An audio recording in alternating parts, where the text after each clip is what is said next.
Bom dia, meus queridos irmãos e irmãs. Nós estamos iniciando agora o estudo desta quinta lição desse trimestre da Escola Bíblica Dominical. Esse trimestre em que nós estamos estudando o Evangelho de Marcos.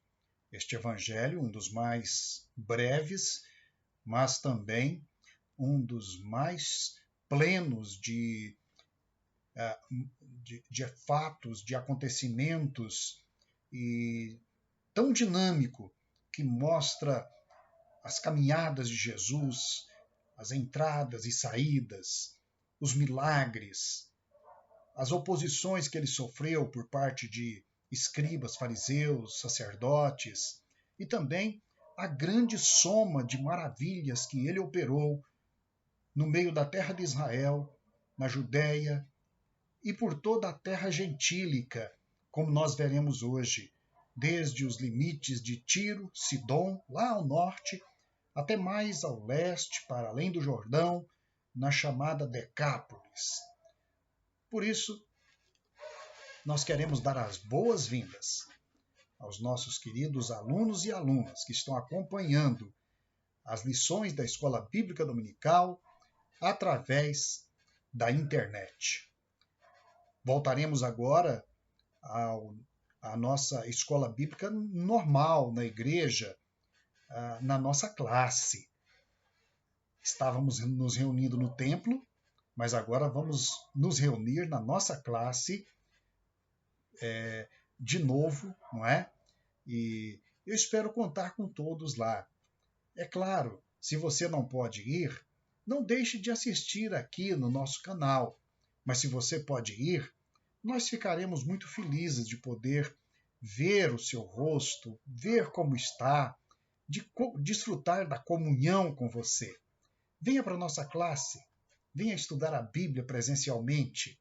Vamos crescer juntos, vamos buscar o conhecimento da palavra de Deus para a nossa vida, para o fortalecimento da nossa fé, para conhecermos bem o nosso Senhor e Salvador Jesus Cristo.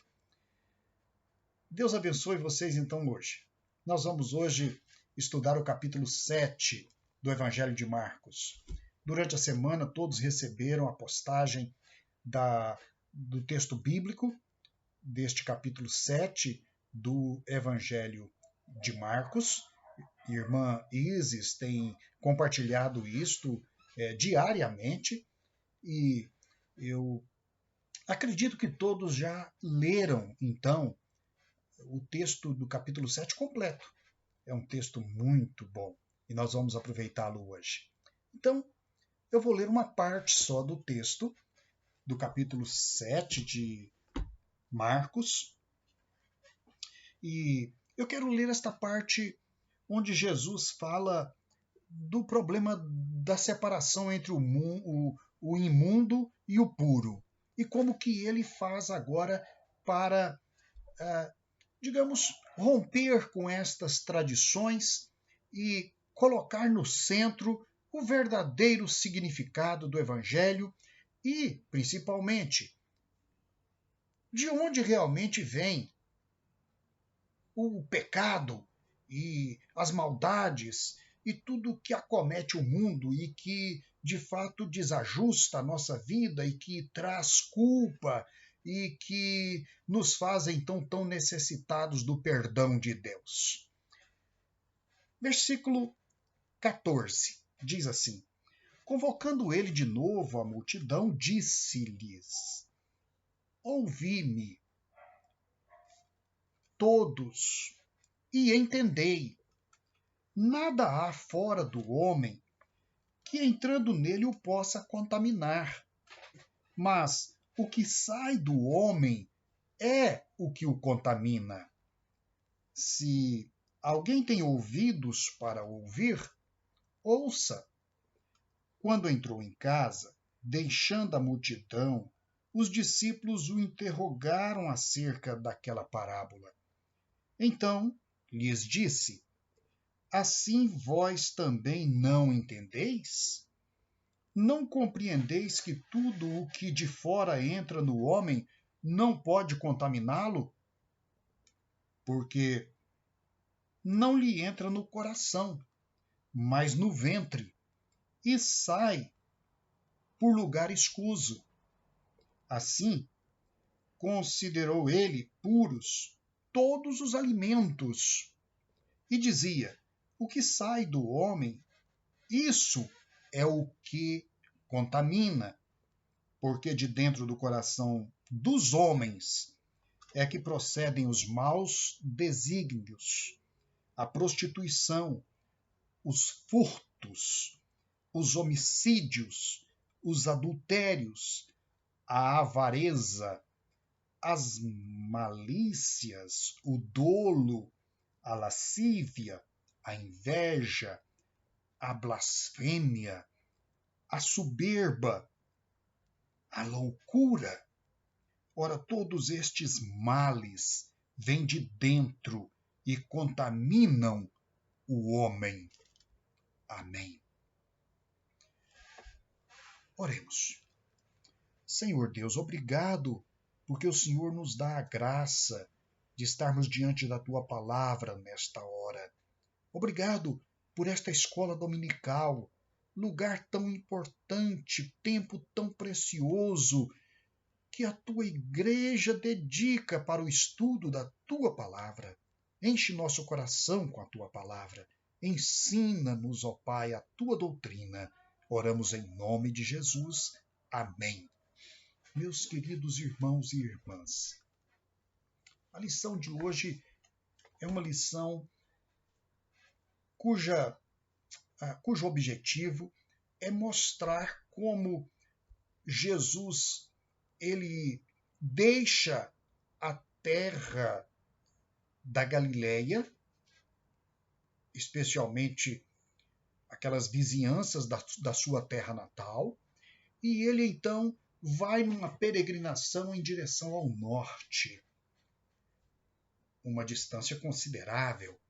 E ele vai então para além dos limites da terra de Israel e chega até a região de Tiro e Sidom, região naquela época de controle da Síria, mas de população basicamente cirofenícia ou grega. E ali era considerado terra dos gentios.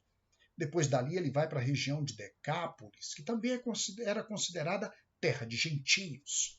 Então nós vamos ver como que Jesus ele muda a direção e vai então para lugares inóspitos, mas que tinham fome e sede de sua presença.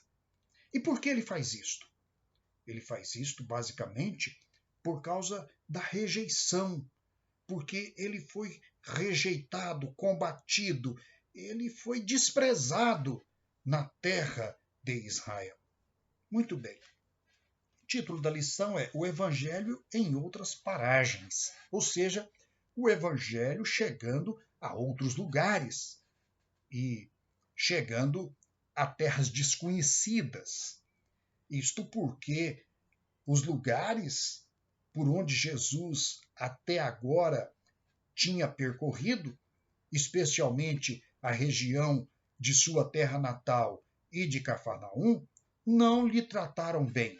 A liderança judaica, na pessoa dos fariseus e escribas, o trataram mal, o trataram com ironia, questionavam a sua sabedoria e autoridade e queriam, diante do povo, humilhá-lo, queriam desmoralizá-lo, colocando questões que imaginavam eles iriam deixá-lo em dificuldades, ou seja, jogá-lo em contradições, jogá-lo contra a doutrina dos anciãos, jogá-lo contra a lei de Moisés e assim desmoralizá-lo. Mas Jesus, sabendo de todas estas coisas, ele Ele começa no capítulo 7 por enfrentar estes homens chamados os fariseus e alguns escribas que tinham vindo de Jerusalém para poder então interpelá-lo e questioná-lo diante das multidões. Pois bem, nós poderíamos chamar este processo, agora que Jesus está vivendo, como sendo o evangelho que rompe as barreiras do cerimonialismo. Porque o problema que os fariseus e escribas colocavam para Jesus era muito prático. Eles observavam Jesus e os discípulos, e eles então perceberam que os discípulos não tinham qualquer tipo de preocupação em fazer aqueles ritos de purificação cerimoniais antes de comer. Então, a acusação grave que eles faziam era esta: ora, mestre, os teus discípulos não respeitam a tradição dos anciãos. Eles comem sem lavar as mãos. Será que eles não entendem que as mãos estão contaminadas e que estas mãos contaminadas vão contaminar o corpo e a alma e por conta disso vão se tornar imundos? Jesus não podia aceitar esse tipo de raciocínio. Jesus, então, ele entra em combate com os escribas e fariseus. E é um confronto. O confronto entre Jesus e este ataque que os fariseus e escribas faziam aos seus discípulos. E o problema, como sendo o problema do cerimonialismo, é claro, o cerimonialismo estava apoiado numa corrente tradicional dentro da religião judaica que era atribuída, então, aos antigos, aos anciãos, aqueles que primeiro elaboraram a interpretação da lei, codificaram mandamentos práticos para que o povo seguisse. E, seguindo, então, estes mandamentos práticos, esta interpretação que os anciãos faziam da lei, eles estariam puros. E eles estariam, então, cerimonialmente aptos, tanto para as atividades religiosas quanto para as atividades domésticas. Então, havia um conjunto de ritos. Ritos que tinham como objetivo indicar as práticas impuras. Mas Jesus logo percebeu, e Jesus conhecia muito bem a religião judaica, ele foi criado dentro do judaísmo. Ele foi, desde criança, uma pessoa atenta a tudo que acontecia. Ele, aos 12 anos, discutia com os doutores no templo. Ele conhecia profundamente toda a tradição judaica. Mas, principalmente, Jesus conhecia as Escrituras. E ele percebia como que as tradições elas se distanciavam do espírito da Escritura. Elas não representavam a interpretação correta da palavra inspirada por Deus.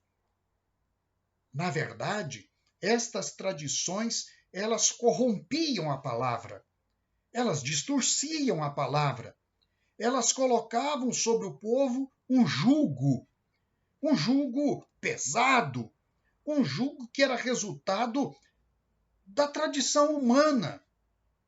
Então, Jesus enfrenta os escribas e os fariseus. Jesus não tinha o que temer, mesmo porque ninguém mais que Jesus podia conhecer o verdadeiro significado das Escrituras e a forma mais correta de praticar as Escrituras. Então Jesus se coloca contra os escribas e fariseus e, ao mesmo tempo, ele se levanta contra essa tradição dos anciãos. Era jugo pesado, era jugo desigual e, acima de tudo, era um jugo que corrompia a doutrina da palavra de Deus. Então, este cerimonialismo, ele é rejeitado por Jesus.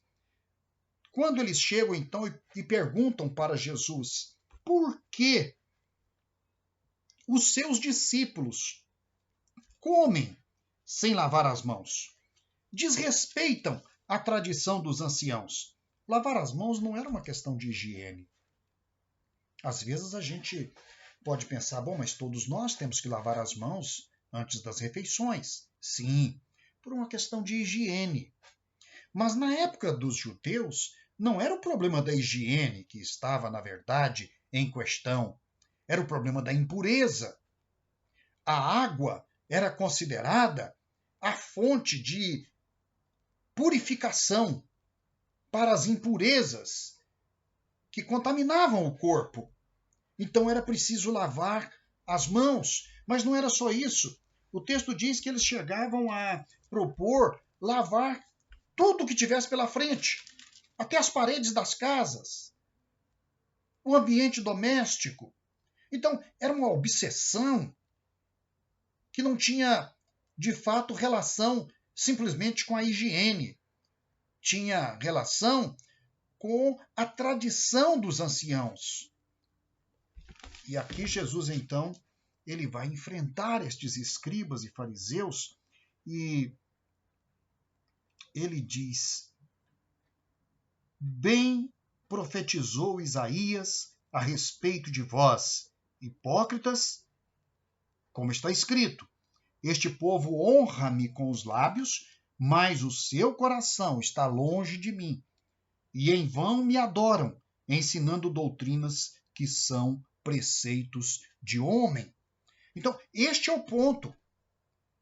Quando a religião substitui a palavra de Deus pelas interpretações humanas e pelas doutrinas de homens, que quando você vai, então, colocar lado a lado aquilo que é a codificação da doutrina dos homens com a original palavra de Deus, você percebe que elas não coincidem, que esta doutrina de homens, ela transgride, ela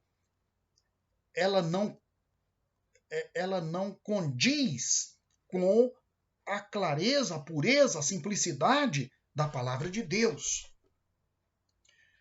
Nesse sentido, Jesus está dizendo que a tradição dos anciãos chegava a ser desumana.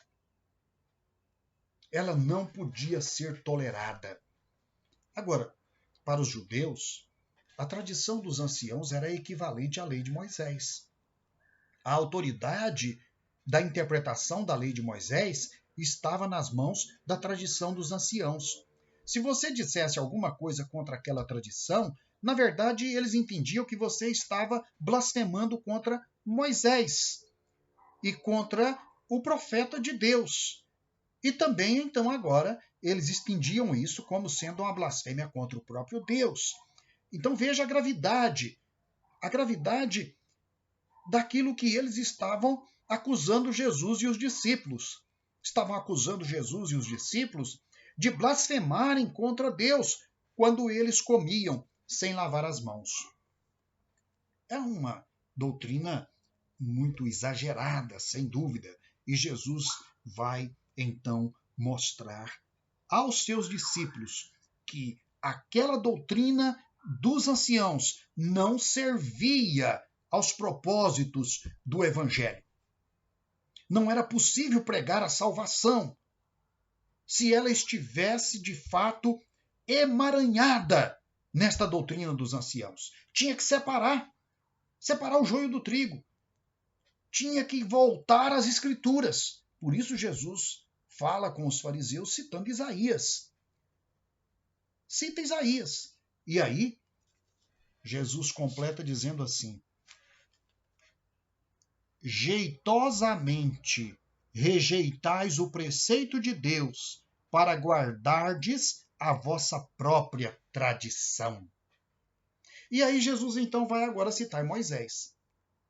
Porque eles diziam que os anciãos eram os verdadeiros intérpretes de Moisés.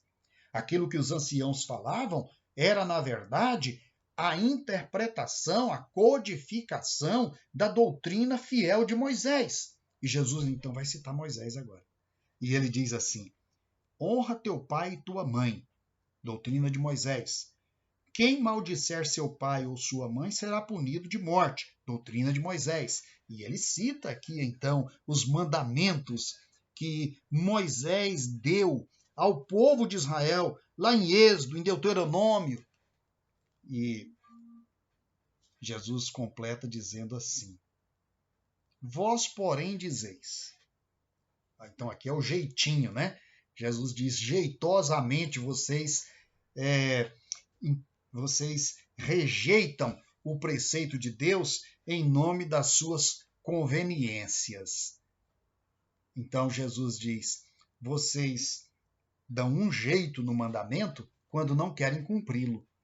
Então ele diz: se você tem pai e mãe, mas não quer honrar o mandamento de cuidar deles, de honrar eles, então você diz: olha, tudo que poderiam aproveitar de mim, na verdade eu estou dedicando a Deus, é Corban. Ou seja, eu não vou dedicar atenção aos meus pais, porque eu vou dedicar essa atenção e meus bens a quem é maior que meus pais, a Deus. É um jeitinho de fugir do compromisso material, humano, de cuidar dos pais. Em nome de Deus se rejeita o mandamento de honrar os pais. Olha como é astuto o ensino dos anciãos. Astúcia para poder livrar o indivíduo de gastar os seus bens com os pais. Ele diz que vai entregar a Deus. Ele diz. Se é o caso de um sacerdote, por exemplo, ele diz que vai entregar a Deus. Ora, mas o sacerdote dispõe de tudo que há no templo, então ele acaba usufruindo para si daquilo que ele deveria ter consagrado aos seus pais. Então, é uma forma hermenêutica capciosa. Olha, Jesus tinha toda a razão. Esses judeus, escribas e fariseus, doutores da lei, eles, na verdade, eram doutores em dar um jeitinho nas coisas, para driblar a lei. Pois bem, então agora, Jesus desmascara aquelas justificativas dos fariseus, mostrando que eles estavam negando a lei e a vontade de Deus em nome de seus interesses particulares. Então a tradição anulava o preceito. A tradição interpretava a lei a benefício próprio, para não se submeter ao mandamento de Deus.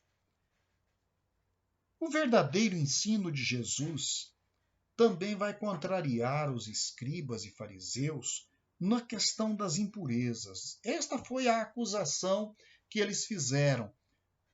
O Senhor e os seus discípulos não seguem a tradição, estão em desrespeito com a lei de Moisés, estão blasfemando contra Deus. E Jesus então vai agora explicar o que é pecado. Jesus vai dizer, olha, o pecado e a impureza não está naquilo que o homem come. Aqui ele usa uma linguagem dizendo o que contamina não é o que entra pela boca, ou seja, aquilo que o homem come, mas o que sai de dentro do homem, ou seja, aquilo que o coração está, de fato, pensando, projetando, imaginando. Então Jesus diz, é daí que vem o pecado. Então, comer sem lavar as mãos não prejudica ninguém. É como se Jesus estivesse dizendo, olha, Deus não está interessado nessas coisas. Isto não ofende a Deus. E Deus sabe que não é isso que contamina o homem. Deus sabe de onde vem o pecado. Vem do coração do homem. E então, agora Jesus vai falar a respeito dessa questão dos alimentos. Porque havia uma verdadeira obsessão entre os judeus para separar aquilo que era o alimento puro do alimento impuro, animais puros, animais impuros, jeito puro, jeito impuro, práticas puras, práticas impuras, ou seja, tudo deles era exterior. Eles não paravam, de fato, para falar da verdadeira origem dos males humanos. Então, Jesus vai tocar nesta ferida. Jesus vai dizer assim: vocês querem realmente saber o que é o puro e o impuro? Pois eu vou então dizer a vocês. Não há alimento que seja capaz de contaminar o homem com pecado. O pecado não vem de alimento. O pecado não vem dos animais que o homem consome. O pecado é algo originário do coração humano, dos seus desejos, dos seus projetos, das suas ambições. Então Jesus eliminou este grande problema que era identificar se alguma coisa que eu devia comer ou beber, ou alguma cerimônia que eu deveria praticar, se aquilo ou aquilo outro era de fato o que me tornava culpado diante de Deus. Jesus diz: não. Alimentos, higiene, isso não torna o homem culpável diante de Deus. Porque não é isso que, na verdade, corrompe a alma humana. Então Jesus vai dizer: o que sai é que, na verdade, contamina. Versículo 20 dizia: o que sai do homem, isso é o que o contamina. Porque de dentro do coração dos homens, e aqui ele usa o plural, homens, sejam machos ou fêmeas, homens, mulheres, crianças, adolescentes, jovens, idosos, da mais alta sociedade ou da mais extrema pobreza, aquele que é o mais intelectual da terra até aquele que é o menos alfabetizado, ou seja, dos homens e do coração é que brota, é que surgem os pecados que contaminam a alma e que estragam a natureza humana e que separam o homem de Deus e que transgride a lei. Então Jesus está dizendo o seguinte: a lei vem para regulamentar aquilo que é a prática do coração do homem. A lei vem para regulamentar e para declarar e para esclarecer aquilo que é a natureza humana. E aí então ele diz: porque de dentro do coração dos homens é que procedem os maus desígnios, ou seja, os planos maus, as decisões más, a prostituição, os furtos. Veja a corrupção, como é grande no Brasil. São os furtos que as autoridades, os políticos, os empresários praticam. Eles não roubam, eles furtam. É a corrupção. Os homicídios. Quanto homicídio no Brasil. Quanta violência. Os adultérios, a avareza. A avareza é o motor das riquezas injustas. As malícias, o dolo, a lascívia, a inveja, a blasfêmia, a soberba, a loucura. Olha que relação extensa.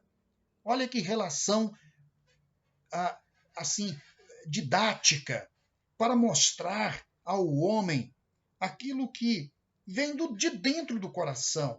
E é isso que, na verdade, é isso que é a transgressão. É isso que é o pecado. É isso que é, de fato, da onde vem a culpa. Isto aqui é que precisa, na verdade, da expiação de Jesus Cristo. É por conta de tudo isto aqui que Jesus morreu na cruz do Calvário por nós. Então, diz: ora, todos esses males, diz Jesus, versículo 23 do capítulo 7, vêm de dentro e contaminam o homem. Ou seja, o pecado não é alguma coisa que vem do outro mundo ou alguma coisa que vem da natureza.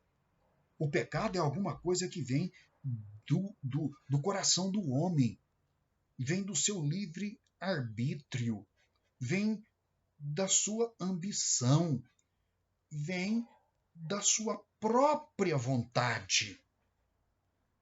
Pois bem, então Jesus coloca isto às claras.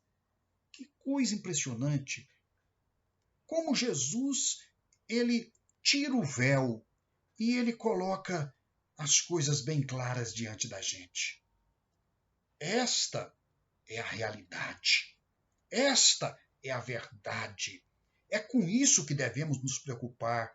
É por conta disso que Deus está triste conosco. É por causa disto que o Filho de Deus vai ser crucificado.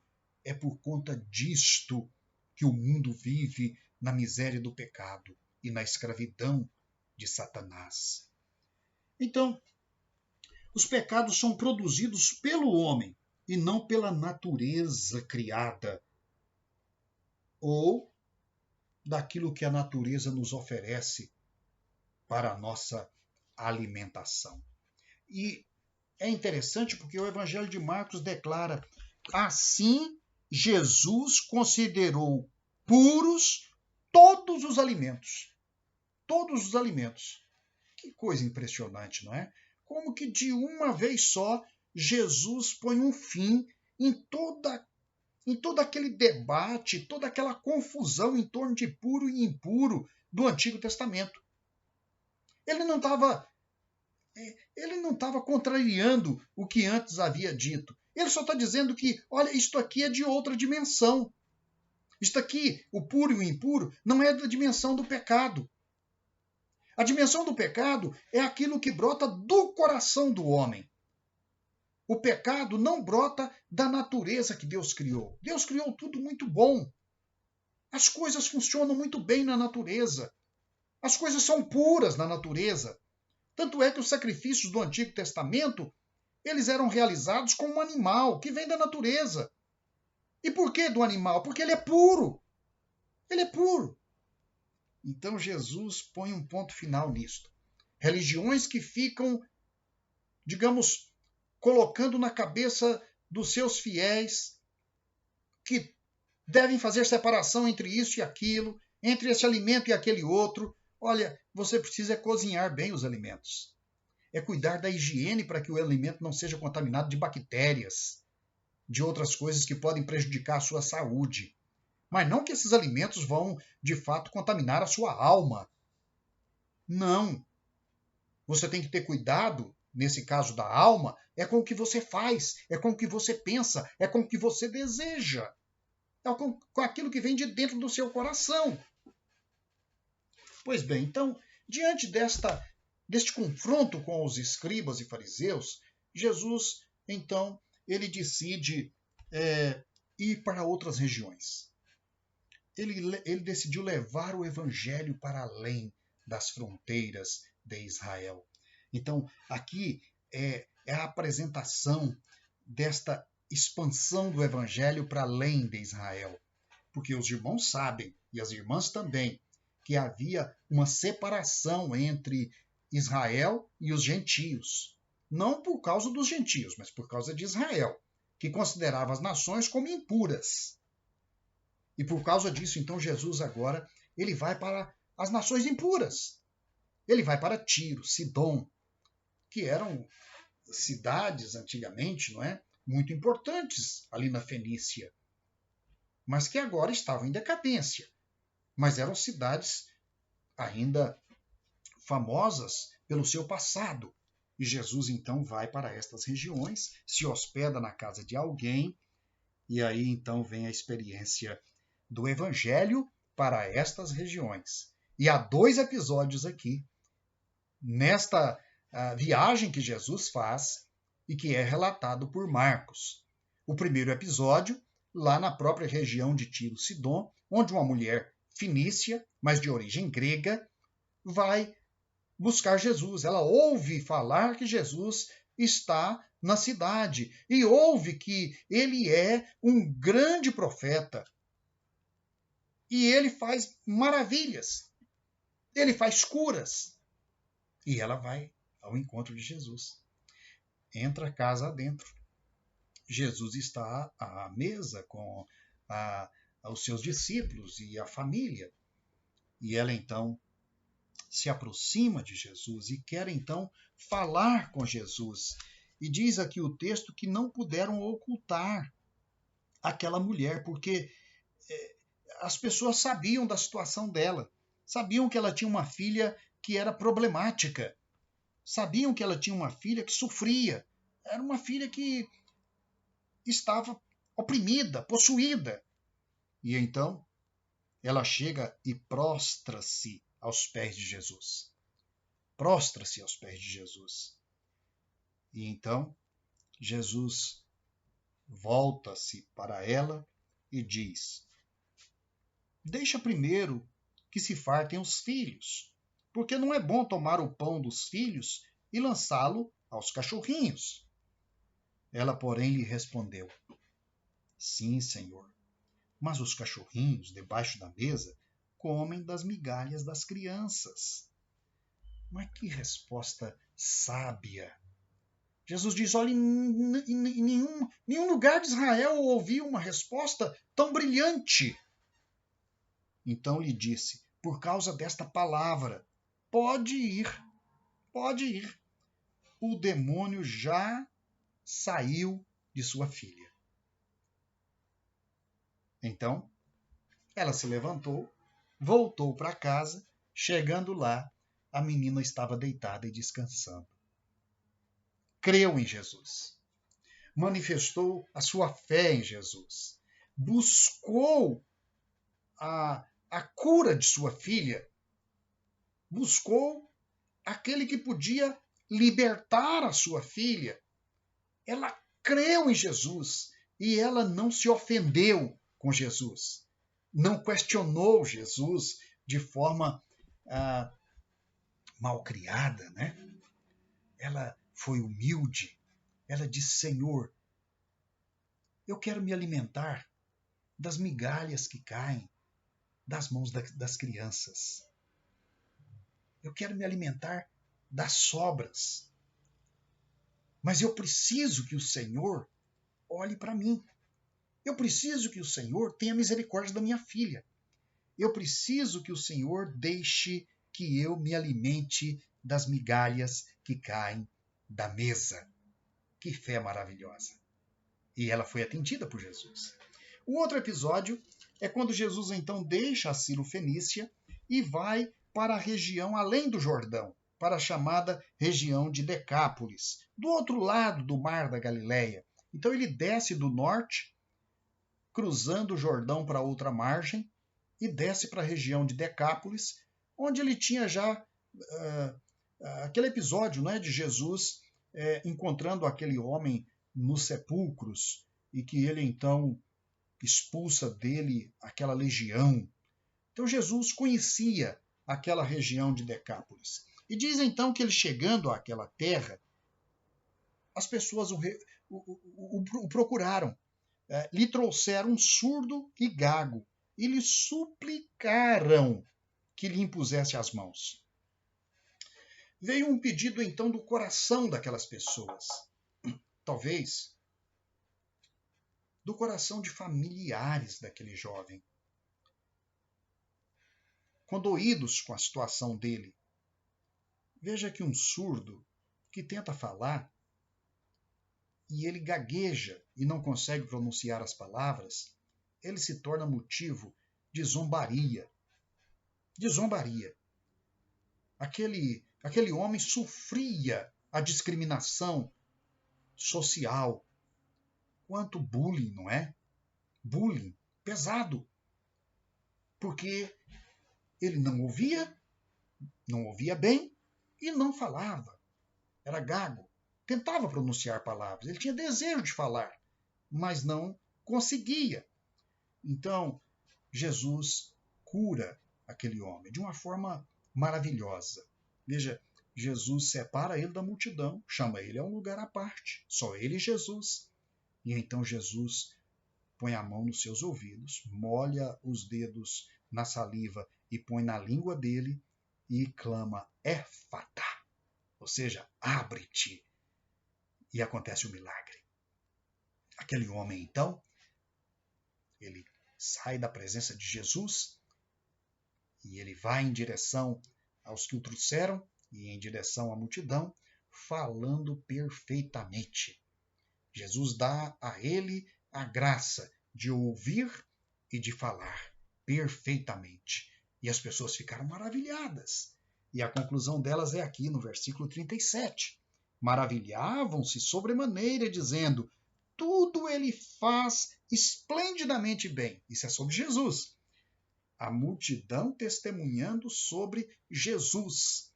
Então ali Jesus era amado. Aquelas pessoas reconheciam a graça, o poder que emanavam do Senhor Jesus Cristo. Não somente fez ouvir os surdos, como também os mudos falam. É o poder da palavra do Senhor Jesus Cristo sobre a vida daqueles que necessitam da sua graça. Deus abençoe então as nossas vidas, meus queridos irmãos e irmãs. Vamos ficar com este texto em nossos corações, vamos meditar sobre isso que aconteceu aqui, repensar estas lições e vamos também, como fez aquela mulher, aquela mulher de Tiro e Sidom, Ciro Efraimita, ou Ciro Fenícia. Vamos, melhor dizendo, não é Efraimita, é Sírio Fenícia. Vamos fazer como ela. Vamos nos colocar aos pés de Jesus e vamos dizer: Senhor, ainda que sejam as migalhas celestiais, alimenta minha alma. Recebe em tuas mãos, aos teus pés, os meus problemas, as minhas lutas, as minhas necessidades e cura as minhas enfermidades. Sara a minha casa, ajuda os meus filhos, toma em tuas mãos a minha vida. E assim, Jesus vai olhar e vai reconhecer as nossas necessidades, vai reconhecer a nossa fé e vai nos abençoar. Um bom domingo para todos e eu espero vocês na classe da Escola Bíblica Dominical presencialmente, se for possível. Um grande abraço e Deus abençoe cada aluno da Escola Bíblica Dominical.